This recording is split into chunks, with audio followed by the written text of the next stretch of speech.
For weeks, I've continuously said I wouldn't let the Senate become a theater for show votes and messaging stunts from either side.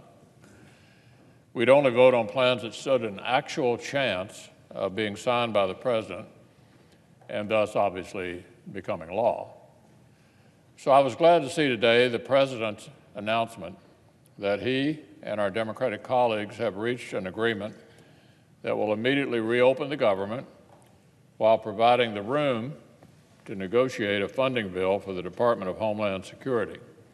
Further, negotiations on DHS will be prioritized over consideration of any other funding bills.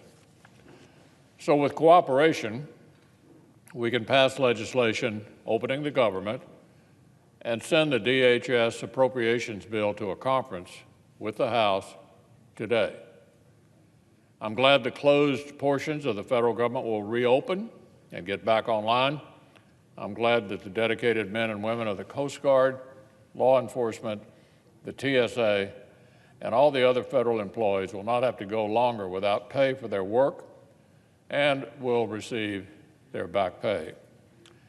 I know the pain that this episode has caused to many Kentuckians and to people all over our country. They deserve this resolution. So going forward, I hope our Democratic friends will stay true to the commitment they've stated constantly over the past weeks, that once the government was reopened, they'd be perfectly willing to negotiate in good faith on a full year of government funding that would include a significant investment in urgently needed border security measures, including physical barriers.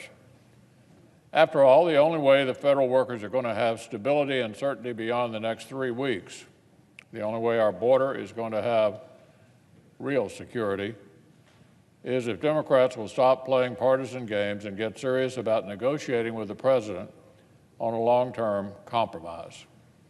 The days ahead will tell us whether our Democratic colleagues are actually serious about securing our nation, whether they actually mean what they say.